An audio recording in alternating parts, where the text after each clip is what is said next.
لو انت سنك من 13 ل 18 سنة الحلقة دي مهمة قوي قوي قوي ليك. النهاردة انا مستضيف اقوى واكبر جيمر في مصر. هو شاطر قوي، مش شاطر عادي. معانا النهاردة محمود كامل او ما يسمى بام كامل. اللعب على السوشيال ميديا تبقى جيمر وانت الحمد لله وصلت لمرحلة حلوة. بيكسب مثلا على اليوتيوب كام في الشهر؟ مثلا $5000 كده. ده واحد بيلعب وبيخش له 150,000 جنيه في الشهر. يا جماعه اللعب على الكمبيوتر بيكسب يا جماعه. سماك عربيه؟ نوعها ايه بقى؟ مرسيدس سي 150. سي 150 ده. بتحب كنت فانت سبتوا بعض بسببك؟ بس يعني المشكله عندك انت. اظل ايه لابلوك. عامل لابلوك دلوقتي حبيبي. الاجابه او لا. انت عايزها؟ عايز. لو انت سنك من 13 ل 18 سنة الحلقة دي مهمة قوي قوي قوي ليك. ولو انت سنك من 18 فما فوق فالحلقة دي خطيرة، لأنها هتعرفك على شخص كنز في حتته، شخص بريميوم في المكان اللي هو موجود فيه. النهاردة أنا مستضيف أقوى وأكبر جيمر في مصر. أنا مستضيف واحد عمل تأثير في حتته، مستضيف واحد استغل السوشيال ميديا بتاعته إن هو يعمل بيزنس على أرض الواقع ويعمل اسم في وسط كل الجيمرز اللي موجودين. معايا النهاردة شخص أنا بدخلت اتفرجت على فيديوهاته. هو شاطر قوي، مش شاطر عادي. بيتعب لدرجة ان هو كل يوم بيطلع فيديو وعنده حياة بيعملها وعنده بيزنس بيعمله. معانا النهاردة محمود كامل او ما يسمى بام كامل. حبيبي ازيك يا اسطورة؟ الحمد لله. 21 سنة وعامل 6 قنوات وبعدي 2 مليار مشاهدة. عملتها امتى؟ يعني وانا صغير كده. وانا صغير؟ انت لسه صغير. بداية كده لسه مسخن. انت لسه 21 سنة؟ لسه ما شاء الله. من 21 سنة ده انا كنت بذاكر ثانوية عامة. لا انا وبدح وبذاكر وي. انت بدأت الموضوع؟ بدأت على طول كده. اول بسم الله الرحمن الرحيم قعدت على الكمبيوتر كده يعني. ما شاء الله. فانت محمود كامل او ام كامل، انت خدت الطريق من اوله في الحتة بتاعتك. ما كانش فيه جيمرز كتير موجودين او ما كانش فيه اصلا جيمرز. لا ما كانش فيه. انت اللي بدأت الحوار ده في مصر وخدت الموضوع. احكي لي بقى قصته جت ازاي؟ هي البداية كده كانت غريبة شوية. يعني انت بتبقى بتفكر في حلم معين فجأة تلاقي نفسك رحت المكان تاني يعني. هي البداية بتاعتي ان انا كنت بحب الكورة، يعني بعيدا عن السوشيال ميديا، بعيدا عن كل حاجة، بهتم بنفسي جدا ان هيئة لعيب كورة. خلاص، وداخل اختبارات في المقاولين وكده. وفجأة لقيت نفسي حياتي اتغيرت من ان انا نفسي اكون لاعب كورة الى بس بعمل محتوى يوميا. طب سؤال، انت وقفت كورة وبدأت جيمنج عشان انت بتحب الجيمنج، ولا هل في صدفة حصلت خلت الموضوع يلك كده؟ لا هي قصة مختلفة. ايه بقى مختلفة جدا. انا في يوم من الايام قلت اروح اقدم بقى اختبارات بما اني عايز ابقى لعيب كورة وكده. فخدت بعض انا واخويا وقلنا يلا نختبر بقى اختبارات. فانا كنت بحب الكورة جدا، معرفش ان اليوم ده في اختبارات اصلا. كنت رايح على اساس ان همضي استمارة واروح على طول يعني. مش هتلعب في النادي ايه؟ في المقاولين. حلو. فرحت على اساس ان انا همضي استماره واروح بقى ولابس متشيك وبتاع استماره بس يعني. فلقيت بيقول لك الاختبارات النهارده وده اخر يوم، بعد اليوم ده مفيش اختبارات تاني. فخلاص بقى. فقعدنا ندور ان انا اجيب الهدوم بتاعت الكوره، الفلات او الستارز ساعتها، ومش عارف اللبس لازم انزل الملعب كامل بقى باللبس كله كده. فمصطفى اخويا الله يبارك له فراح جاي نادى على حد نجح في الاختبارات دي وقال له تعالى ما تجيب بس اللبس بتاعك كده ايه هينزل في الاختبارات. نزلت اول اختبار نجحت، تقريبا بعدها بيومين رحت اختبار تاني، في اختبار تالت، في رابع. بس هي الفكره برضو انك اتعشمت في الكوره قوي بس في الاخر خذلتك يعني. هي الحاجه اللي خلتني ابطل اصلا كوره وانساها ان والقعده في البيت والمحتوى الجيمنج وكل ده ان هي خذلتك يعني. خذلتك ازاي بقى؟ يعني انا كنت شايف نفسي فعلا بعرف العب، مش مثلا بقول لك انا لعيب وانا ما بعرفش العب. لا انا كنت بلعب حلو وكويس قوي. حلو. فشلت في الاختبارات يعني؟ لا انا نجحت في الاختبار، نجحت في اختبار الاول والتاني، وكانت صدف غريبه جدا في الملعب ده، بتبقى الدنيا غريبه في الاختبارات دي. فالحمد لله نجحت في كام اختبار. بعد كده لقيت مفيش في الاخر كده ايه اللي هو بيحط حد مكانك بقى، انت عارف ليه بقى حط حد مكانك؟ واسطه يعني ولا كانت في مشكله حصلت؟ لا هو تلاقي مره واحده كده يلا كله اللي في الملعب يطلع بره ومفيش حد محدش هتقبل. محدش قبلوا حد تاني خلاص. خلاص كده شكرا. فروحت بقى زعلان، قعدت اعيط والكلام ده كله. فانا عندي اخويا طبعا دايما بيقول لي الكلام اللي هو الكبير اللي اكبر مني، فقال لي بقى ان ربنا لما بيقفل لحد باب بيفتح له باب اكبر. فساعتها تقريبا كنت داخل اولى ثانوي تقريبا. فقلت لماما كده واحنا ماشيين، احنا ممكن انزل الكمبيوتر بتاعي واقعد العب في البيت بقى واقعد كده على الجهاز وكده. فطبعا الفكره لا هي عند يوم اللعب ده لا بس انا كان في دماغي حاجه تانية. انا بقى مهندس وكده. انا بقى في دماغي الشهره خلاص. انا ابقى مشهور. فنزلت الكمبيوتر ده وقعدت في البيت العب مع نفسي لحد ما جت فتره نزلت لعبه اسمها ماينكرافت. اول حد لعبها كان اخويا الاسطاني محمد. كان بيلعب اللعبه دي عادي، بشوفه بيلعبها وبتاع. ايه اللعبه دي؟ عرفني عليها وكده، فعلمها لي. هو كان يعرف حاجات انا ما اعرفهاش فيها، فبدا يعلمها لي بزياده وانا رحت محملها عندي. هي بدايه التحميل بتاعتي دي بدايه نقطه التغير من لعيب كوره لواحد تاني اصلا. لعيب ماينكرافت، لعيب اي لعبه. فعلى طول بدات ان انا اخد ان دي هتبقى محتوايا. مفيش حد في مصر بيلعب ماينكرافت في الوقت ده يعني. ما كانش في حد يعرف يعني ايه لعبه ماينكرافت دي الا مثلا انا واخويا محمد ومثلا نقول 5 في مصر. فاخدت اللعبه دي قلت اغيرها. دايما كانوا بيلعبوا اللعبه دي سرفايفل عادي، اللي هو يخش مثلا يلعبوا اللعبه اللي هي الطبيعه بتاعتها، كل حاجه زي ما هي بالفعاليات بتاعتها زي ما هي. انا قلت اغير. ايه رايك ما نعمل فيلم ماينكرافت؟ فكان الموضوع بالنسبه لي غريب شويه، وهتجيب ناس تمثل وكده. فانا دايما انا صغير، وكان بقى طبعا صحابي كلهم صغيرين يعني كان 7 سنين 8 سنين انا 11 لا انا كنت ساعتها 15 سنه. واللي كان اصغر مني 14 13 كلهم ناس بتقعد على بي سي وكمبيوتر زي بالظبط، بنتكلم كلنا في مكالمه واحده نفس اللعبه وقاعدين مع بعض. اطفال وعملت كل ده؟ عملنا حاجات مجنونه. كنا بنجيب السيرفر ده ندخل كلنا ونبني بيت مثلا لواحد فقير وواحد غني، ونقعد بقى نمثل. هو الفقير يقول انا فقير وساعدوني ومش عارف ايه، وواحد تاني غني يخش عليه بحصان بكرتون. يعني انتوا جوه اللعبه الشخصيات بتاعت ماينكرافت وانتوا بتعملوا سكريبت بيها بالظبط. حلو. فاول مره في حياتي كنت قلت اغير بقى، ان انا كنت دايما بطلع لايفات الاول على اليوتيوب بوزع حسابات للناس، انا نفسي الناس تلعب اللعبه. ما كانش حد بيلعب اللعبه، فانا عايز انت بتعمل كامبين لماينكرافت. انا عايز حد يلعب اللعبه، عايز اشوف ناس في مصر تتابع اللعبه دي. حلو. كان ساعتها ما فيش حد بيعمل محتوى جيمنج عموما في اليوتيوب. ما كانش في حد اصلا غير قنوات اللي هي ال1 2 3 ومش بس. فقلت اخلي الناس بقى تلعب اللعبه وكده، وبدات تنتشر واحده واحده لحد ما جيت عملت انا اول فيديو قلت لك عليه اللي هو الغني والفقير. الفكره دي خلت ماينكرافت من هنا لهنا، من اقل نقطه لاعلى نقطه.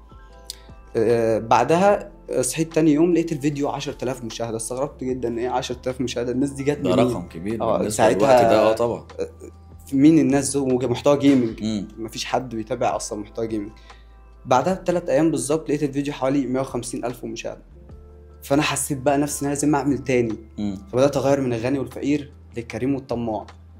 اخترع افكار من للحرامي اللي مش عارف ايه هكذا بقى. فضلت ماشي على نفس النظام ده لحد مثلا ما وصلت 500,000 مشترك. الناس ادمنت حاجه اسمها ده في وقت قد ايه بقى؟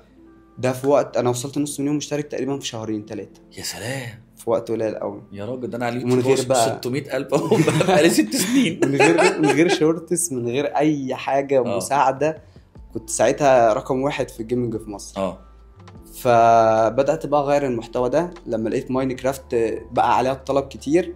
ادخل فيها حاجه اسمها المودات، اللي هو تبقى اللعبه بقى مختلفه شويه، واقعيه بالزياده. يبقى معاك زوجه جوه اللعبه، يبقى معاك اطفال جوه اللعبه. فالناس تبدا تنبهر بحاجه زي كده، انك تبقى حياه سرفايفل بعد كده تتقلب للعبه اشبه بالحياه الواقعيه ولكن مكعبات. حلو.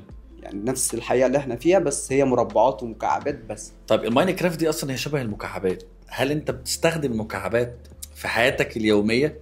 يعني هل عندك العاب مكعب؟ انا عندي رحيم ابني مثلا بيحب يلعب بالمكعبات يحطهم وبتاع. ماينكرافت هي خدت فكره المكعبات دي اون سوشيال ميديا او بالظبط. ديجيتال. بالظبط. انت من كتر ما انت ادمنت الموضوع على الديجيتال، هل فكرت تعمله على الحقيقه؟ يعني ما عندكش مثلا عندك في البيت مكعبات تعمل بيها انا اشكال بجهز كده؟ مكان دلوقتي يبقى عندي سيت اب يعني حرفيا كهف في ماينكرافت جوه اللعبه. يا سلام. كاني جوه اللعبه، يعني يبقى في تورش كده اللي هو الاضاءه اللي جوه اللعبه، السرير نفس السرير اللي جوه اللعبه، سيت اب كامل يعني ان شاء الله. تحفه. بجهزها تبقى حاجه مختلفه. طيب دي نقطه تحول بالنسبه لك، اللي هو خلاص انت خدت الموضوع من فكره ان هو انا كنت لعيب كوره بس ربنا ما وفقنيش، بس ربنا دايما شايف الخير فيه وشايف انا احسن لك فيه، وشايف ان انت مثلا الشهرة اللي انت وصلت لها هنا وفي وسط جمهور من الاطفال هيساعدك ان انت توصل لحتة تانية خالص. السؤال بقى هنا، ايه الخطوة اللي انت شايف انت عايز توصل لها بعد اللي انت وصلت له؟ يعني انت دلوقتي جيمر وشايف ان انت اقوى جيمر موجود، انت دلوقتي عندك ان شاء الله 6 قنوات ونتكلم عنها بالتفصيل دلوقتي، بس انت خلاص وصلت للبيك. ايه الخطوة اللي انت عايزها بعد اللي انا بقى عندي 10 مليون متابع وعندي جمهور كبير قوي من الناس؟ ما فيش حاجه بتقف، يعني انا حاسس انه بعد ال10 مليون في تاني. مش كرقم، عندك بلان معينه تعملها بعد كتغيير محتوى؟ كتغيير محتوى. انا كده عندي كذا قناه. عندي كذا قناه، كل قناه ليها محتوى مختلف. مثلا اللي فيها عمريه مختلفه. يعني انت طب ازاي انت فيها عمريه؟ ازاي انت كل يعني عندي من 14 ل 16 صح؟ وعندي قنوات في ناس بيتفرجوا عليها يمكن عندهم 18 ل 25 مثلا. طب ليه عملت 6 قنوات؟ انت طبيعي انا عندي قناه مثلا بعمل قناه ليه، لو هعمل برنامج تاني مثلا البودكاست ده مثلا ممكن اعمل قناه مثلا البودكاست بيني وبينك، قناه البودكاست كوكب الهبد، قناه لحاجه معينه. انت بتقدم نفس المحتوى اللي هو الجيمنج، ليه عملت 6 قنوات جيمنج؟ لا مش ال6 جيمنج، قناه جيمنج وفي دي اللي هي ام كامل، دي اللي هي ام كامل جي دي حلو. اكبر قناه جيمنج عندي، دي 10 مليون. داخله 10 مليون. ماشي. والقناه الثانيه اللي هي ام كامل وسمسمه. انا سمسمه دي تعتبر زي مراتي، اذا كاني اتجوزت في الحقيقه كده بس جوه اللعبه. سمسمه ام كامل وسمسمه. دي قناه فيها 2 مليون. دي قناه ماينكرافت بس، تخش فيها اي محتوى تاني. حلو. وعندي القناه الثالثه يوميات ام كامل، دي بتبقى محتوى اللي هو زي فلوجز، زي تحديات، زي تفتيح بوكسات لالعاب معينه انا بعملها في القناه الاساسيه. حلو. وعندي قناه فيفا تلعب كوره. وعندي قناه لافلام ماينكرافت اللي الناس بتحبها مني من زمان. أيوة. فانا ما بنساهمش بقى، بنزل لهم برضو المحتوى ده. حلو. في تاريخ، وكل واحده من دول عليها ملايين. الحمد يعني لله. واحده 10 مليون، الثانيه 2 مليون، الباقيين كام؟ الباقيين مثلا 600,000، مليون و200. في قناه 200,000، وفي قناه اول قناه ليا فيها 100,000 150,000 ستويه فيها 150,000. ما شاء الله ما شاء الله، ده انت عامل شغل جامد قوي. انا مبهور هقول لك على حاجه كبيره اكبر من كده. انا تقريبا يعني مش سمعت، هو بعت لي ان انا مشهور في روسيا ومشهور في الهند ومشهور في دول كتيره قوي. انا ذات نفسي ما اعرفش، بس اكيد انا متاكد لو رحت البلد دي انا مشهور هناك. يعني زي اي انفلونسر هناك. ما شاء الله. عندي فيديوهات على تيك توك تقريبا واصله ل 150 مليون مشاهده، 200 مليون مشاهده. واو. وناس من روسيا وناس من اللي هي الفلاتر اللي بتتعمل. فهناك انا بالنسبه لهم ام كامل زي خلي بالك برضو احنا عندنا ثقافه الجيمنج مش مشهوره قوي زي بره. يعني انت عارف ان مستر بيست ده اللي هو اشهر يوتيوبر في العالم ومش هيجي حد زيه، هو كان جيمر في الاول. أيوة. ابو فله مثلا في الوطن العربي هو جيمر اصلا، بس بدا يخش في حته الخير والكوره وي بصل.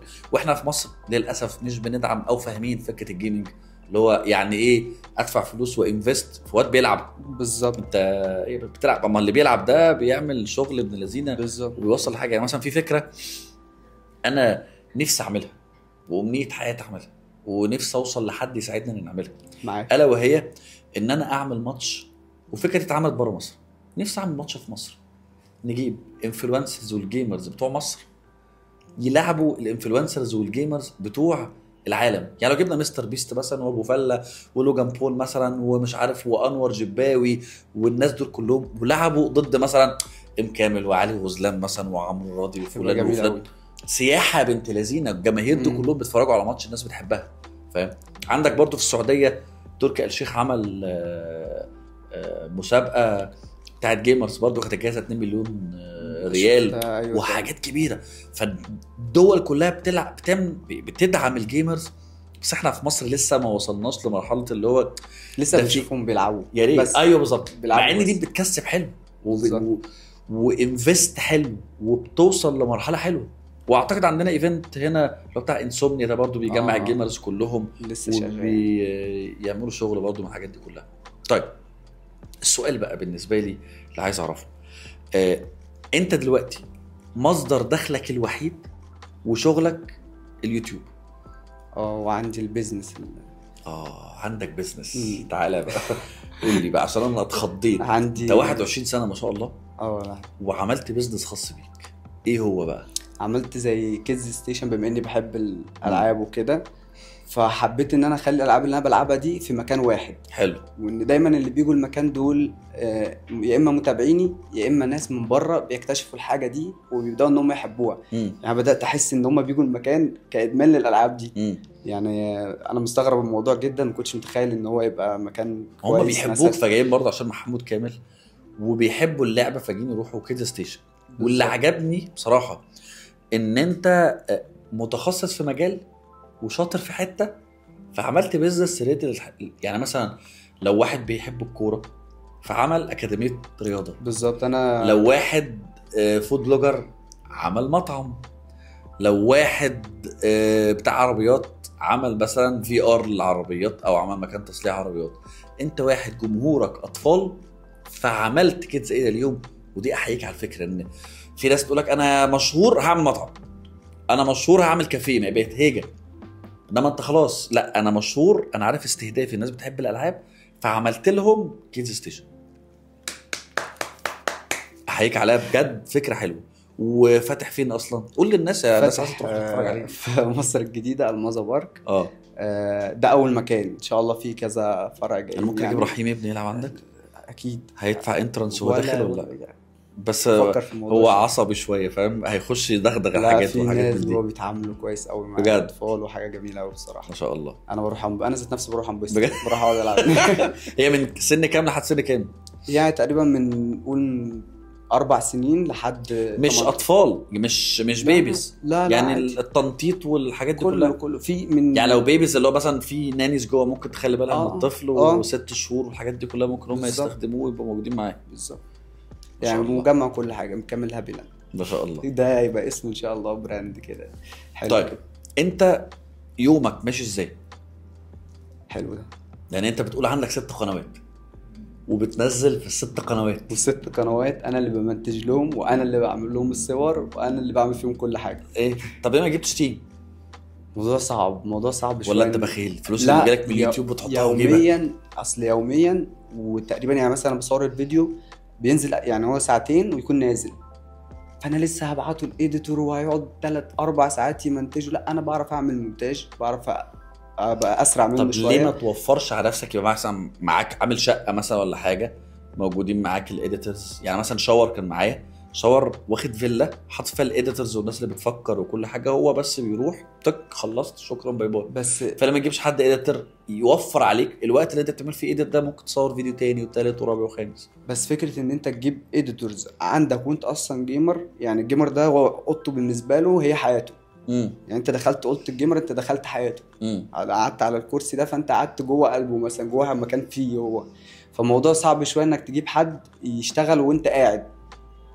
يعني انت وانت بتشتغل هو بيمنتج. ما هو ده الصعب. ازاي؟ انا ما ينفعش يعني انت اشرح لي يومك طيب كده عشان تصحى الصبح. ايوه تصحى الصبح تشرب القهوه الجميله. امتى بقى؟ ده الكلام ده مثلا قول 6 الصبح. تصحى 6 الصبح؟ 6 الصبح كل يوم؟ كل يوم. ساعات بقى بتشقلب، تبقى بداية يومك من 6 الصبح. يعني 6 الصبح دي بتبقى بداية يومك، وساعات ممكن تلاقيها هي آخر يومك. ماشي. يعني هفهمها لك ازاي. انا فاهم قصدك. انت بتلعب لعبة سهرت لحد الصبح. سهرت لحد مثلا 6 الصبح فاضطريت تنام بعدها. لا انت ممكن تسهر 7 العصر، مفيش حد بيسهرها. بس 7 العصر انت اليوم عندك عامل ازاي؟ ازاي 7 العصر؟ 7 المغرب. فانت عندك الساعه دي ما تبصش فيها اصلا. يعني اي حد بيقعد على جهاز كمبيوتر ما بتزهقش، ما تبصش فيها اصلا. انت ممكن تبقى قاعد بتلعب لعبه تلاقيك قعدت 8 ساعات وانت مش واخد بالك مثلا. فموضوع الوقت ده بيبقى غريب شويه. انت ممكن تنام في اي وقت، ممكن تصحى في اي وقت. بس نظام تنزيل الفيديوهات ده اللي بيمنعك بقى انك تاخد راحتك في الموضوع ده. بس في يومك ماشي ازاي؟ ما قلتليش برضه. تصحى 6 الصبح بس تلعب بس؟ من 6 الصبح قاعد بلعب آه. مثلا لحد 11 12 بالليل؟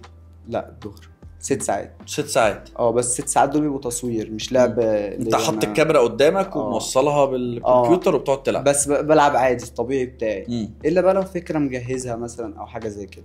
مم. بعد كده ببدا انا منتج مثلا الفيديو بينزل 4 العصر. مم. فانت معاك من 12 لحد الساعه 4 العصر لازم في الوقت ده يكون الفيديو خلصان كصوره وكمونتاج صوره مصغره. فانا اقوم عامل الصوره مثلا من بس 12. اعتقد الاي اي دلوقتي ممكن تك تك تك تك تكتب فكره الصوره يعملها لك صح دلوقتي؟ بالظبط. الموضوع اختلف عن زمان خالص. بقى اسهل. كان صعب قوي.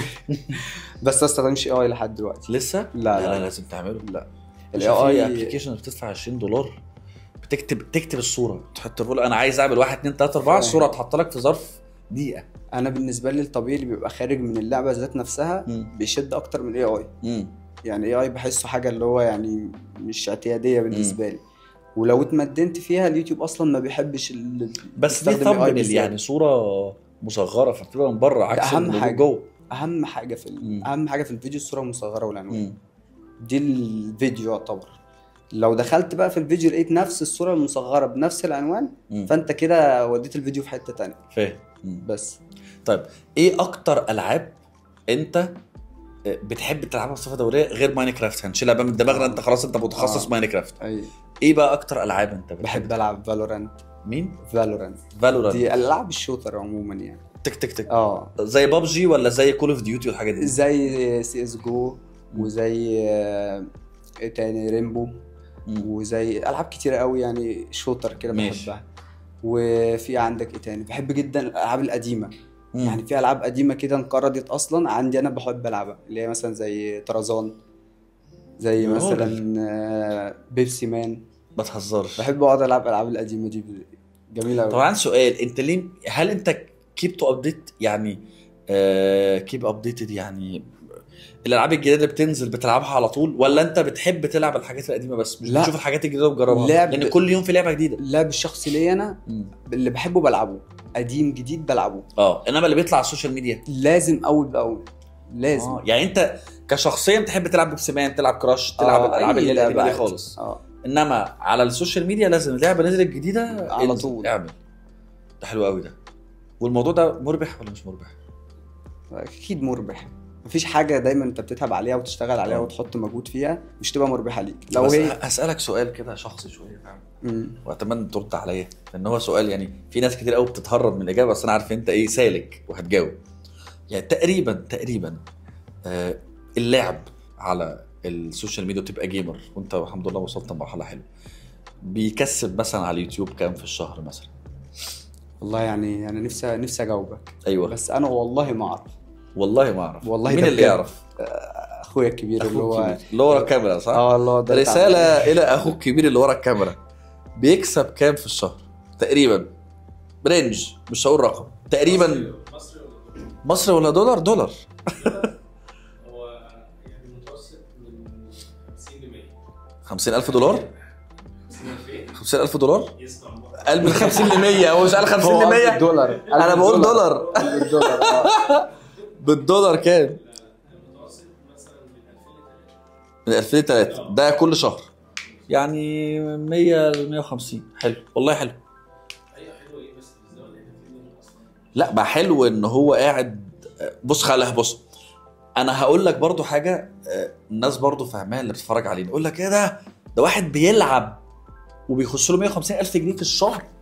لا ما هو انت بص انت لاغي حياتك تماما لده مكرس حياتك ده الايديتنج اللي بتعمله. اعتقد برضو في سيت اب انت بتشتريه. الالعاب اللي انت بتلعبها دي بفلوس. ما انت بتشتريها بفلوس. الاشتراكات اللي بتعملها دي بتشتريها بفلوس. فاعتقد ال 100,000 جنيه مثلا ولا 150,000 جنيه بتخش لك كل شهر تصرف منها مثلا 50 على الحاجات دي كلها. وكل فتره انت بتطلب تغير سيت اب جديد وحاجه جديده تطور من نفسك. بالظبط. لا انا عندي مشكله في الحته بتاعت الارباح ليه بقى؟ ما ببصش اصلا في. انت ما بتبصش اصلا؟ لا ما ببصش بس بصراحه. خلي بالك انا امي زمان كانت بتحوش لي فاكر اخد العيديه تحوش لي. خلي بالك لاخوك اللي يكون بيحوش لك. انا بهدي النفوس. انا بهدي النفوس. يقول لك بص انا بحوش لك وبتاع تيجي تصرف فين الكراسه الصفراء على عيني كانت فين. لا بصراحه لا انا عندي مصطفى من اول بدايتي من وانا صغير. اول تقريبا مره كنت اروح استلم فيها فلوس من اليوتيوب كان هو معايا. يعني هو اللي قال لي تعالى انت اصلا بتجيب فلوس من اليوتيوب. حلو، ما كنتش عارف. انا كنتش عارف. انا اصلا قعدت تقريبا مثلا نقول 5 شهور ولا حاجه بيجي لي فلوس من اليوتيوب وبتفضل في الحساب وانا ما اعرفش اصلا. حلو. فلوس بتيجي من اليوتيوب. فهو قال لي في فلوس بتيجي من اليوتيوب لازم نروح نستلمها ومن بنك وتحط. فروحت معاه. كان اول مره هو كان بيشجعني فقال لي بص انت جبت فلوس من اليوتيوب فكمل بقى والموضوع شكله حلو جميل. فانا فاكر اول مبلغ بقى لو عايز تعرف اول مبلغ. دي الحاجه الوحيده ايه بقى؟ اول مبلغ كان تقريبا حوالي $300 ما شاء الله. وكان في ساعتها $300 انا كنت كينج. كان كينج. انا لو طلعت $300 كينج دلوقتي انا كينج. فطلعت $300. بعد كده بدات اغير بقى من السيت اب بتاعي، اجيب بي سي جديد، اجيب مايك جديد، اطور من نفسي عشان اعمل محتوى جديد وحلو. فبدا بقى واحده واحده. بس بدات بقى انسى موضوع الفلوس ده لانه ما بيجيش في دماغي، ما بحتاجهاش اصلا. انا عايز اسالك سؤال بقى، حياتك الاجتماعيه فين؟ يعني انت جيمر، حياتك بالست قنوات دي كلها وبان انت بتنزل كل يوم فيديو وبتصحى 6 الصبح تقعد تمنتج وي اعتقد انت يومك كله في اوضتك. بالظبط. فاوضتك مملكتك. حياتك الاجتماعيه فين؟ هل انت بتخرج مع اصحابك؟ ليك صحاب اصلا ولا مالكش صحاب؟ ولا اصحابك افتراضيين اللي هم المكعبات اللي في ماينكرافت؟ لا الموضوع مختلف. انا اصحابي موجودين بس اغلبيتهم بيكونوا برضو معايا في السوشيال ميديا. بنقعد نتكلم في برامج زي مثلا الفيسبوك والحاجات دي. يعني صحابك شغل كمان؟ لا هم اصحابي اللي هم الشغل هم اصحابي العاديين. يعني كلنا بنساعد بعض. حلو. يعني هم برضو عندهم قنوات، هم برضو يعملوا فيديوهات نفس اللي انا بعملها. بس احنا بنساعد بعض وبنقعد مع بعض نلعب. بالنسبه بقى للشارع بقى وخروجات وكده على طول بخرج وكل حاجه بس مش على دايما. طول اللي هو امتى؟ ايوه على طول مش دايما. يعني مثلا نقول في الاسبوع مثلا مرتين مثلا. بتخرج يوم كامل لا ولا بنزل الشارع؟ بتشم هوا؟ بتشوف ما شاء الله شارع ارض ناس ارض شجره دي. طيب بتحب كنت اكيد سابتك ما انت مش مهتم بيها. لا انا الو ازيك عامل ايه؟ الحمد لله. انت فين؟ انا بلعب. ماشي فين دلوقتي؟ انا بلعب. ده اللي كان بيحصل فعلا. كلام بجد؟ والله. يعني بتقفل معاه عشان بتلعب؟ انا اللعب بالنسبه لي رقم 1. يعني كان اي حد بكلمه في حياتي عموما او يوم لما فكرت ان انا اصاحب حتى او الكلام ده بيبقى بالنسبه لي صعب جدا. هي اكيد لما سابتك قالت لك انت بتلعب بيا؟ لا ما فكرتش. والله قالت لك انت بتلعب بيا انت كده قلت لها دي حاجه حلوه. هي هم بيبقوا شايفين دايما ان انت عندك حاجه اساسيه في حياتك اللعب. انت ممكن تسيبها باليومين 3 لمجرد ان انت بتختم لعبه. لازم اقفل اللعبه دي النهارده فمش مهم اكلمها بقى. فانت سبتوا بعض بسببك؟ بسبب. يعني مشكله عندك انت؟ مشكله عندنا. انا مش بهتم بالحاجه دي قوي. يعني ما بعرفش اهتم بالحاجه. طب هي ما تفهمتش ده؟ في يعني اخر فتره كان في حد كده وكان نيه خير وكل حاجه. بس ما حصلش برضه نصيب بسبب ان انا يعني مش مهتم انا قوي. طب هي ليه؟ ما هي دخلت حياتك وعارفه ان دي طبيعه شغلك وطبيعه حياتك وان حياتك هي شغلك. بس عمرها ما هتستوعب ان انا حياتي موضوع صعب كده برضه بيبقى فيها حد بيتدخل. يعني بيبقى فيها طرف ثالث في بره في حياتي. دايما هتبقى مفكره مثلا ان انا لازم اروح اشوف الحاجه اللي المفروض نجيبها لنا، لازم اسال على مش عارف ايه. انت لو ما عملتش كده فانت مش كويس او مش بتحبها. فانا ما عنديش الاوبشن ده، ما بعرفش. انا دايما بحب ابقى في البيت، دايما احب العب كائن بيتوتي. مش شرط برضو كائن بيتوتي، مش دايما كائن بيتوتي، بس دي الطبيعه بتاعتي.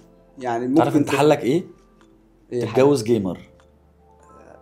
والله بالعكس. تلعبوا ببعض. بالعكس انا نفسي حياتي الشخصيه اللي هتجوزها تكون بعيده عن السوشيال ميديا نهائي، وانا مش هطلعها. انا مش محتاجها اصلا. يعني انا بالنسبه لي مش هتبقى مهمه جدا. ما هو جيمر مش شرط جيمر تطلع ستريمينج. هي جيمر بنت بتحب الالعاب وبتلعب بس مش هتظهر. فاهمه حياتك عامله ازاي بالظبط. انت بالطريقه دي. انا كنت صريح، انا لو بنت انا مش هرتبط بيه. انت حياتك كلها على كرسي في البيت مش مهتم بيا اكلمك ان انا بلعب، انا بستريم، انا بصور. لا بس اكيد هيجي وقت اهتم. يعني ممكن في سن معين تبدا. لما انت قلت لي ما تقولش كده، ما تقولش كده. انت ذات نفسك اول بودكاست خلاص قلت لي ايه؟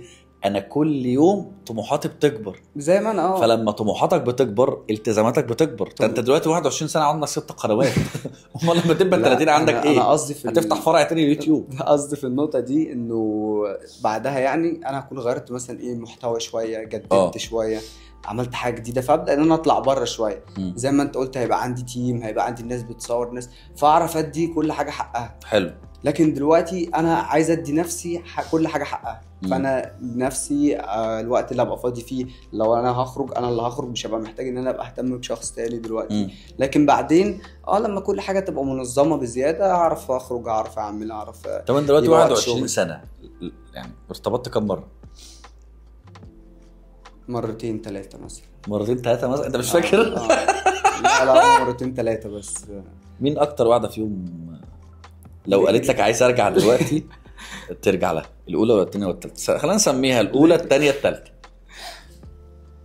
الثالثه الصراحه. ليه اخر واحده؟ اخر واحده. طبيعي، ده طبيعي جدا. هقول لك الاخيره عشان باين انت كنت صغير وبتاع مش فاهم حاجه كده. يعني الاولى دي كان عندك كام سنه؟ الاولى دي كان عندي حوالي 18 سنه او 17، طلع ل 18. كنا احنا 2 صغيرين يعني. ماشي. اللي هو الحب الصغير بقى طبيعي، لسه بتستكشفوا بعض. بعد والتاني واحده؟ تاني واحده مثلا بعدها بسنه قلبتها كده ورحت 20. بعد كده في 21 بقى كنت بفكر في فكره بقى اللي هو اللي انت عايز بقى تعمل حياه بقى. قعدتوا قد ايه مع بعض؟ قعدنا تقريبا 2 سنين او سنه ونص كده. ارتبطتوا ازاي؟ ده البدايه غريبه شويه. ايوه انا بحب البدايات دايما غريبه. هي رسامه وانا ماليش في الرسم ولا ليا في اي حاجه. رسمتك؟ فشفت رسم كده ليها، لقيتها من الناس اللي هم مثلا ايه يعني بتحب ترسم المشاعر، اللي هو ايه مثلا يعني الضغط النفسي، الحاجات اللي هي زي كده. صور واحده وقاعده بتشد في شعرها مثلا، الحاجات اللي هي المجانين دي. ماشي. فعجبني قوي فدخلت ابعت لها. اول دخله انا اصلا يعني انا مش بسمع عمرو دياب ولا بس. فمره واحده كده رحت بعت لها بحب اول اغنيه بتاعت عمرو دياب دي، وانا اصلا ما تعرفهاش، ما اعرفش الاغنيه دي ايه، ما تعرفهاش هي اصلا. الليست عندي كلها الاغاني اللي هي بتاعت عمرو دياب دي. بعتي لي الليسته بقى بتاعتك كده. دي كانت بدايه تعارف. بعد كده رسمتني بقى. فانت طبعا مع الوقت اي حاجه بتطلع منها فانت بتبدا بقى تحب وتبدا. بس الموضوع يعني مين اللي قال بحبك الاول؟ انت انا ولا هي؟ طبعا.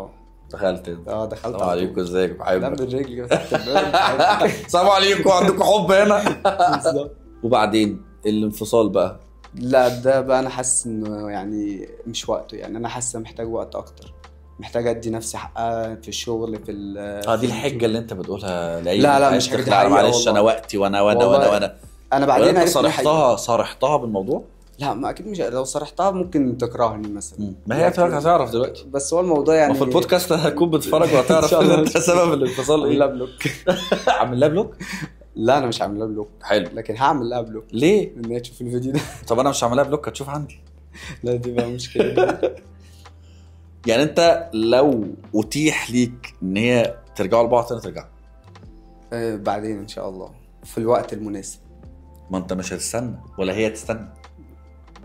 حسب بقى الظروف بقى. يعني انت عايزها؟ انت ليه عايزها؟ انت عايزها؟ لا يعني مش عارف، الموضوع صعب يعني. حاسه مش وقت. هو ما ينفعش عايزها دلوقتي حبيبي. الاجابه او لا. انت عايزها؟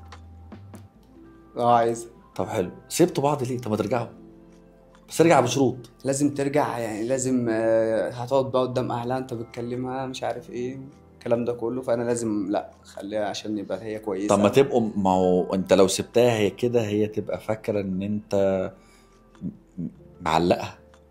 ممكن هي تفتكر، هي اكيد مفتكره كده دلوقتي. طب لو ارتبطت هتزعل؟ هيبقى خلاص حياتها. هي لو انت عايزها دلوقتي صح؟ ومش عارف بالأسف. توصل لها. انت عايزها مش عارف توصل لها، مش عارفين تبقوا مع بعض بسبب طبيعه شغلك اللي هي مش مقدره، بس انت عايزها. طب لو انت سايبها كده وهي ارتبطت انت هتزعل ولا لا؟ لا يبقى خلاص. مش انا اخترت ان هي تبقى مش معايا دلوقتي، فهي حقها ان هي تعيش حياتها. طب لو ارتبطت هتندم؟ لا ولا هندم ولا حاجه، عادي. طب لو انت ارتبطت هي هتندم؟ اكيد هتندم. ليه؟ ثقه ولا غرور؟ لا تصالح مع النفس. بجد؟ ماشي. طب قول لي مواصفات البنت اللي انت عايز ترتبط بيها الجايه، لو افترضنا مثلا ان هي مش هتبقى موجوده، عايزها تكون عامله ازاي؟ والله اللي يجيبه ربنا حلو. انت راضي بال- يعني والله اللي يجيبه ربنا، اهم حاجه بنت ناس. ده اي حاجه فيها الروح. اهم حاجه بنت ناس، وكل الكلام بقى اللي هو الطبيعي ده والاصول. لا مش عايز الكلام، انسى بقى. بص، الدين والادب والاحترام كشكليات انا ما بي يعني مش كشكل، انا ما جبت ست الشكل خالص يا خلد. تقولي مواصفات، انا بقول يعني مواصفات اعتقد. الطبع عموما يعني شكل. طب خلينا ناخد الموضوع من الاول. شكلا تحب ايه في البنت؟ انا عايز اشوف الجيل الجديد. انت انت مش جين زي، انت جين الفا لسه. تحب الشكل عامل ازاي؟ يعني بنات اليومين دول غريبين شويه، يعني بيعملوا افعال غريبه مش دعوة واشكالهم بالأفعال غريبه وبيرسينج ومش عارف، حاجه عاديه يعني. حاجه انت عايز ايه؟ نفسي في حاجه شبههم، يعني حاجه شبههم دي كلنا. طب الطبع كده، الحاجات اللي هي العاديه دي، الاصول. عايزه محجبه ولا مش محجبه؟ محجبه طبعا. طب لو حبيت واحده مش محجبه؟ هيبقى الموضوع صعب، بس ممكن يعني نتعامل فيه بعدين يعني. ممكن نتفاهم لحد ما نوصل لنقطه الحجاب. عايزه ساكنه قريبه منك في مدينه نصر يا ريت والله. عشان مواصلات. والله ما بحبش المشوار. جو مشوار اللي هو اللونج ديستانس ده. تحب واحده في زايد وانت في التجمع. واغلبيه اللي انا حبيتهم كانوا قريبين مني. دي حلو. ده يعني خلي بالك اماكن قريبه. والله العظيم الموضوع ده صحي. فكره ان انا مثلا خارجين خروجه حلوه قوي، مش ببقى شايل هم ان هوصلك اخر الدنيا وبتاع وخناقه بقى. اركبي اوبر اطمن عليكي. لا، هو مشوار جنب خطوتين البيت على طول. انت معاك عربيه؟ اوه يا جماعه اللعب على الكمبيوتر بيكسب يا جماعه. انا وانا 21 سنه والله ما كان معايا عجله. انا اشتريت عربيه وانا عندي 29 سنه. ما شاء الله، الله اكبر. نوعها ايه بقى؟ مرسيدس سي 150. سي 150 ده.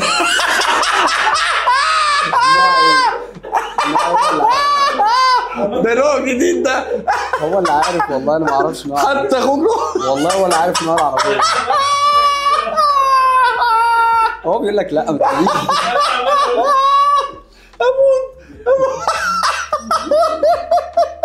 ولا كان سكه. يا لهوي. لا انا معايا سي 300. انا سي 350. سي 63 يا ابن الذين ما شاء الله. ده نفسي اجيبها. ما انا ما اعرفش والله، انا ما بحبش. انت معدلها يعني؟ انا معدلها، جايب لها سيستم من الامارات كده ما شاء الله. انا ممكن العربيه دي خرجت ب4 مرات في حياتي بجد؟ بقى سنه وشويه او سنتين. هو محمود مش هوايته يخرج اصلا. مش لا. محمود قاعد في البيت. طب ما تيجي تقعد مكانه. بحب دايما اركب جنب السواق كده. بس 150. هو نوع مش موجود ده ولا ايه؟ مفيش. سي 180 سي 200 سي 300. هو بيقول لي العربيه ما مكتوب ورا سي 180. مكتوب ورا سي 63. طب ده قاعد، انت مش محتاج تقول سي 150. دي خلاص. سي 63 دي اعلى حاجه. دي صاروخ. ده انت تدوس تطير. طيب نخش بقى لحته الجيمنج شويه. انا دلوقتي لسه ببدا جيمنج. تنصحني ايه مكونات الجهاز بتاعي، او ايه المقومات الاساسيه عشان اعمل جيمنج؟ في ناس دلوقتي بتقول لك انا عايز اجيب كيسه معدله. في ناس تقول لك انا بجيب ستوك جاهز. في ناس تقول لك مش عارف ابل احلى حاجه للجيمنج. في ناس تقول لك مثلا الجهاز كذا. اديني نصيحه ايه الستاندر الطبيعي اللي انت عشان تبقى جيمر تعمل ده؟ هي ممكن نقطه اعدل عليها فيها. هو مش بالامكانيات ولا بالمواصفات. انا اعرف ناس عندها البي سي مثلا السيت اب بتاعها حوالي يكلف فوق ال 10 مليون جنيه، ما بيجيبوش فيوز ولا بيجيبوا حاجه. 10 مليون جنيه؟ بس ما بيفرقش في حاجه. هي الفكره في البني ادم اللي بيقدم المحتوى. انت بتحب لعبه معينه هتعرف تبدع فيها. اي لعبه انت لو قاعد بتلعب فيفا ممكن تهزر فيها، ممكن تعمل حاجه معينه، ابيليتي معينه، حركه. فانت لما حد يشوفك وانت بتعمل كده وانت شخصيه مقبوله هيحب دايما يتفرج عليك. حلو. لكن معاك فلوس، معاك سيت اب، معاك مايك، معاك مش عارف ايه، بس مش بتعمل حاجه حلوه. بتعمل حاجه مثلا اي حد ممكن يكون لعبه قبلك، حاجه مش جديده، فطبيعي مش هتفرج عليك. لكن هم دايما بيحبوا الحاجه الترفيهيه، الحاجه اليوميه، الحاجه اللي انت ممكن تنزلها قبل اي حد. يعني انا ممكن الفيديو اللي انا بعمله مثلا اللعبه تنزل من نص ساعه، بعدها بساعتين تكون اللعبه نازله على اليوتيوب. حلو. هم لسه منزلين اعلان عن اللعبه، انت بعدها بساعتين نزلت اللعبه اصلا. لعبت اللعبه وكامله. فده اللي بيفرق من صانع محتوى لصانع محتوى. حلو. يعني يفرق معاك في انك مش محتاج لامكانيات، مش محتاج لاي حاجه من دي. كفايه ان انت بتحب اللعبه اللي انت بتلعبها، فده هيخليك تطلع منها محتوى الناس تشوفه وتقول لك انا لازم اتفرج على. حلو. ده. طب انت السيت اب بتاعك تكلفته كام مثلا؟ انا لحد دلوقتي عامل تقريبا 4 سيت اب في نفس المكان. الناس ما تعرفش حاجه زي كده، بس انا تقريبا غيرت المكان بتاعي بتاع 4-5 مرات وهم يفتكروا مكان جديد، او انا غيرت خلاص الشقة انت بتغير الديكوريشن بتاع المكان ده كله. مم. حتى الماوس باد كل حاجه. بيكلف كام بقى؟ على حسب بقى انت بتاعك انت تقريبا اخر حاجه تقريبا كان مكلف حوالي 30,000 جنيه، وكان حاجه بسيطه يعني من 20 ل 30,000 جنيه. ده السيت اب بتاع الجهاز؟ بس لا مش الجهاز، مش الكمبيوتر، ده الديكور. لا انا بتكلم على الكمبيوتر، بتكلم على البي سي. على البي سي نفسه. البي سي نفسه حوالي مثلا 120,000 جنيه مثلا، اللي هو الكيسه، الشاشات، الكيسه بقى وبالرامات بالهارد، كل حاجه جواها دي كلها. والشاشات طبعا في شاشات معينه بشوف كده في الجيمرز الشاشه كبيره كده بالعرض، دي ارضى نوع شاشه ممكن جيمر يلعب بيها بجد. والله ده انا بحس ان هي الشاشه الكبيره قوي، ده الفنان، ده الفكره الجامد فيها انك تعمل كذا سكرين في الشاشه، يعني يبقى عندك جزء مثلا فاتح على اليوتيوب، وجزء بتلعب عليه، وجزء فاتح. انت عندك ده صح؟ انا عندي 3 شاشات بس كل واحده لوحدها. على جهاز لجهاز لوحده ولا كلهم على نفس الجهاز؟ لا 3 شاشات على نفس الجهاز، شاشه كده شاشه. نفسي اعرف بتعملوا الحاجات دي ازاي. كابل اتش دي كابل اتش دي بس الجهاز بيتحكم في الحاجات دي كلها. وماوس، هل في ماوس للجيمرز ولا ماوس عادي؟ بتفرق، كليكات بتفرق في الالعاب. كليك في بتاع الماوس ده بيفرق في اللعب. فلازم تشتري ماوس كويس عشان يديك كليكات اسرع مثلا اكتر، فده يفرق في. طب الجيمر الافضل ان هو يبقى على بي سي ولا على لابتوب؟ لا بي سي طبعا، بي سي عشان تشيل وتحط اي حاجه انت عايزها في الجهاز.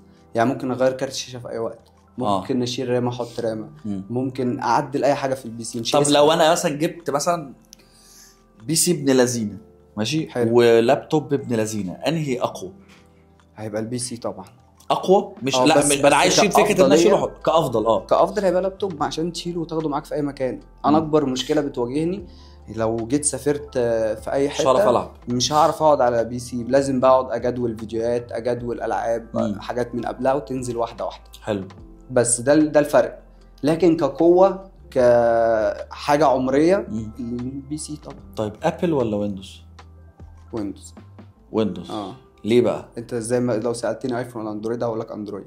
انت برضه اندرويد؟ انا اقول لك ايفون. لا انا احب. انت بتحب ويندوز، بس على ارض الواقع انهي اقوى؟ الاقوى الايفون، او الاقوى في البي سي اكيد ابل. طب لو انت اتعرض عليك ان انت تجيب فيه كده جهاز نازل بتاع ابل الجديد ده اللي هو رقم ابن لذينه ده، لا ما تفكرش تعمله؟ لا ما تجيبوش عشان هو غالي ولا $20,000 باين. ممكن اعمل بالمبلغ ده حاجات اكتر. يعني ممكن اجيب كذا بي سي ويشتغل عليه كذا حد. حلو. افضل من اجيب واحد ويبقى استعمال شخصي واحد بس. طيب انا سمعت ان انت كان عندك مشكله على الفيسبوك. ايه حوار مشكله الفيسبوك دي بقى؟ انا جه يوم كده قاعد عادي، لقيت فجاه اخويا واهلي كلهم، اي حد بيحب، اي حد اصحابي، اي حد لقيته بيبعت لي بوستات، بيشيروا لي البوستات دي ويقولوا لي ايه ده الناس دي بتتكلم عليك ليه كده، في ايه؟ استغربت الموضوع، قلت اخش اشوف. طبيعي صوري نازله في صفحه والناس عماله شير شير شير، وجايب حوالي 50,000 لايك، موضوع كبير. بيشتموك فظايع يعني. بص اي حاجه كانوا بيشتموني بيها. انت عارف بقى الجمهور بتاع الفيس عامل ازاي. فدخلت كده بالصدفه بشوف، لقيت حاطين صور لشخصيه انا كنت بعملها، وحاطين صور قنواتي وصوري انا، واعملوا ابلاغ للقناه دي واقفلوها وخلاص، الناس مش هتتفرج عليا تاني. انا بقى ده في دماغي انا الناس دي هتقفل لي القنوات يعني. ليه بقى؟ الموضوع طلع ان في طفل جاله تبول لا ارادي بسببي. عنده كام سنه؟ عنده 4 سنين. 4 سنين بيتفرج عليا، انا مش عارف ده ازاي. انا بنزل في يوتيوب عادي، مش يوتيوب كيدز. خد بالك من النقطه دي، ان في يوتيوب عادي وفي يوتيوب كيدز. يوتيوب كيدز ده بتاع اطفال صح. انت بتخش فيه ستريت. هو انا شايف ان ده غلط على الاهالي ان هم سمحوا للطفل ان هو يخش يتفرج على حاجه. ما هو ده بقى الحاجه ده يعني مره واحده فوقت، اول ما دخلت الكومنتات فوقت، في ناس بتشتم، في ناس فاهمه، في ناس تقول لك لا انت ازاي اصلا 4 سنين بيتفرج على الفيديوهات في يوتيوب عادي. في حاجه اسمها يوتيوب كيدز، في حاجه اسمها رقابه على الطفل، في حاجه اسمها. فانا بقى قلت اتكلم ولا اعمل اي حاجه عن الموضوع ده، لقيت الناس اصلا خدت حقي والناس فهم مش عارفوا يقفلوا القناه في الاخر. ما عرفوش يقفلوا ولا يقفلوا القناه عادي. عندي 5 تانيين عادي، اعمل واحده جديده من بكره الصبح. مش غلط. انا معايا كيف هتعمل قناه في البيت. فبس فبعد الموضوع ده انا بدات اهتم بالمحتوى شويه، من حيث ان انا قبل ما اصلا ابدا المقطع، انا لو في حد عندي صغير ما يتفرجش، انا ما انت بتقول لهم كده؟ ما يتفرجش، الفيديو مرعب يا جماعه، الفيديو ده مرعب، ما حدش يتفرج عليه، لو اقل من 8 سنين اقل من 4 تتفرجش عليه. فبس كده انا منعت طيب. الموضوع ده. ايه افضل العاب انت بتحب تلعبها؟ انت بتحبش شخصيا ولا سوشيال؟ كاس يوتيوب وكده. كيوتيوب. كيوتيوب ماينكرافت دي دايما. ما قلنا في بقى لعبة هنشيلها بقى الجمله ماينكرافت دي، عرفت انت ماينكرافت سميك فوق كامل راسي. ماينكرافت. ماينكرافت فوق راسي. سميك كامل ماينكرافت. في جاريس مود، في روبلوكس. في روبلوكس ولاد اخت. لا وبيلعب روبلوكس يعرف امكان بجد؟ انا متاكد ان شاء الله يعني يعرف. فانا عندي في كام لعبه كده بيبقوا اساسيين كده رقم واحد في التصوير عندي، اللي هي روبلوكس وجاريز مود وماينكرافت واي بقى لعبه تانية خلاص شغل. انت ما بتحبش تلعب الحاجات اللي هي الستوري صح؟ يعني انا هقول لك مثلا العاب دي انا كعلي بحب العبها، قول انت بتلعبها ولا لا؟ جاد اوف وور؟ لا. التكس 2؟ لا.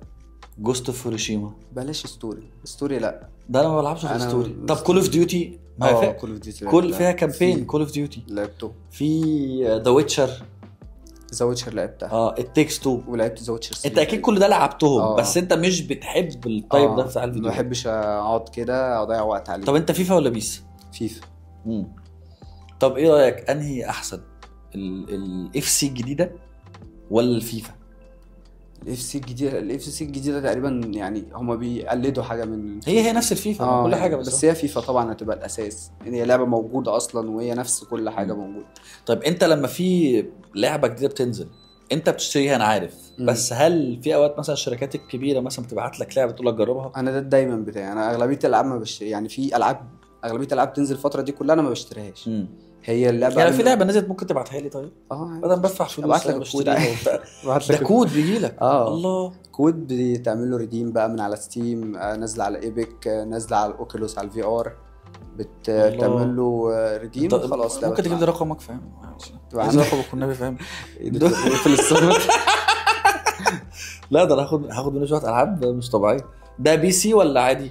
بي سي، بلاي ستيشن، في ار. يعني سبايدر مان الجديده نازله بتنزل لك بيبعتوا لي الكود بتاعها، انا اعمل لها ريديم. ممكن قبل ما اللعبه تنزل اصلا لو في ديمو تبعتها لك جربها عشان تشوفها وتنزلها بعدين. زي الايفون والموبايلات الجديده بيبعتوا لي جربوه تعمل انباكنج ليه وتتفرج عليه. جاي لي حاجات كتير من شركه ايسوس. ايه اغلى هديه جات لك؟ هديه من حاجه لها علاقه بالجيمنج؟ حاجه لها علاقه بالجيمنج كانت هديه، كان تقريبا طقم كده في ار على حاجات جيمنج كتير، ماوس باد على ماوس على كيبورد على، كانت جايبها بوكس من الصين كده، حاجه فظيعه يعني. ولعبت بيه؟ شغال بيه ولا مش شغال؟ لا. طب ما تجيبهولي الصيني. يعني عندك بس مش انا موجود اهو والله. خلاص لو حاجه جات لك انا عارف ان الاوضه عندك اتملت في العاب فبترمي بره. طب عندي سؤال بقى بجد، لو جات لك حاجه مرتين بتعمل ايه في الثانيه؟ هل بتطلعها كيف اواي ولا بتستخدمها؟ لو في حد محتاجه انا محتاج، بس دايما تبقى في باك خلاص بتاعتك اي حاجه جايه. شوف انا برمي ايه. لو عندك حاجه محتاجها انا موجود والله العظيم فاهم. انا عندي هو بي سي كده بلاي ستيشن 5 انت عليه 8 العاب بلاي ستيشن بس بي سي لا. انا لا ما بلعبش بي سي، بلاي ستيشن. وعايز اقول لك حاجه، دي حاجه انا زعلان عليها. عارف ليه؟ زمان كنت بحب العب العاب البي سي. زي ايه مثلا؟ في زعبول، عارف زعبول؟ انا عارف زعبول. والله لازم زعبول اللي هو بيقعد يطلع يتنطط. بحب العب زعبول لابس ايس كاف كده زي. ايوه بحب العبه. كنت بحب العب الالعاب اللي فيها الماوس وتمشي وتقعد تضرب. قول لي اسماء. في طرزان، في بيبسي مان. طبعا يا لهوي بيبسي مان دي. كنت بعمل ايه بقى؟ كنت بنزل السايبر، المفروض انا شخص دحيح وبروح وبذاكر وبتاع. في وقت مثلا كنت بهرب من الدرس، انا بهرب برضو عادي، واروح مثلا بجنيه واجر لي مثلا 3-4 ساعات واقعد العب بيبسي مان، اقعد العب WWE مصارعه. ايوه فاهم. في 2002 ده كان عندك كام سنه؟ كان عندي سنه.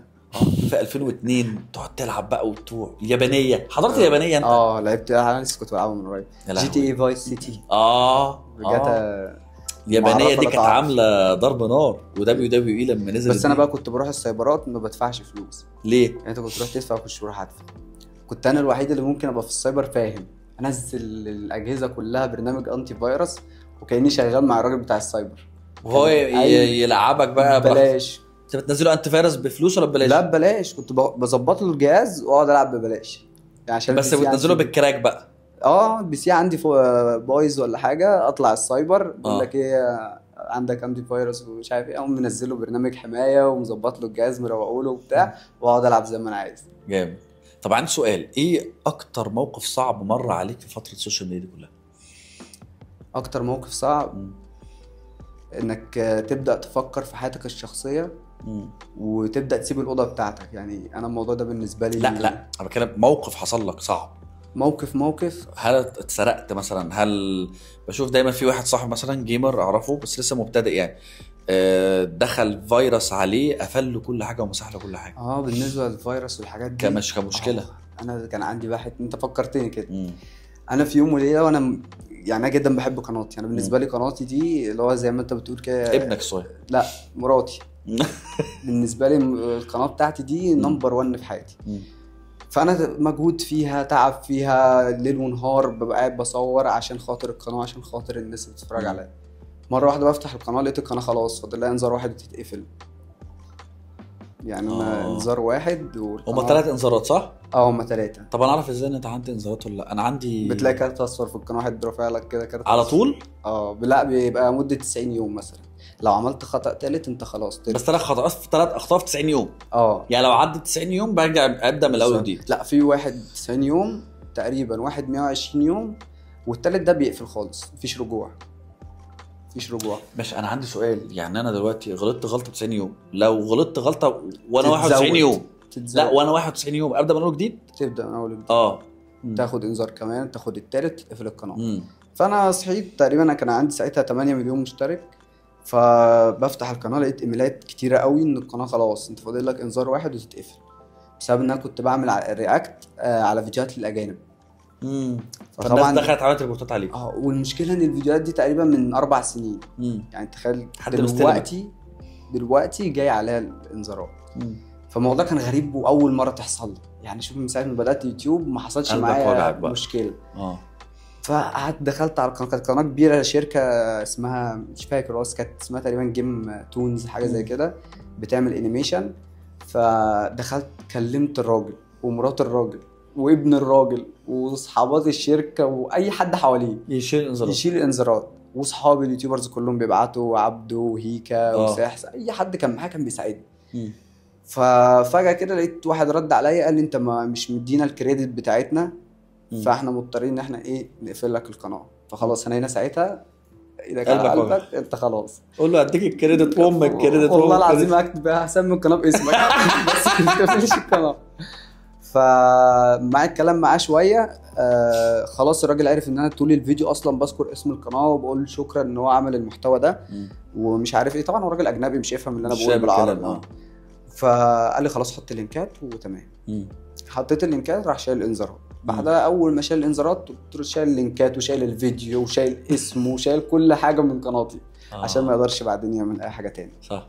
فطبعا لازم فكره معينه لما تعملها في الرياكت تعمل حركه كده. دي نصيحه بقى يعني حد يتفرج على الفيديو، لما تعمل رياكت بتعمل فليب للشاشه، تقلب الشاشه. لو الشاشه اتقلبت فالفيديو ما بقاش بتاع الشخص تاني بقى بتاعه. عادي ممكن تعمل رياكت، بس طبعا لو اسأت ليه او حاجه ممكن يطيرك في اي ثانيه. طيب اديني نصيحه لاي حد عايز يبدا في مجال الجيمنج. ايه والله لو بيحب الجيمنج عموما هيبدا عادي. يعني مش هيبقى الموضوع مسهل قوي بالنسبه له.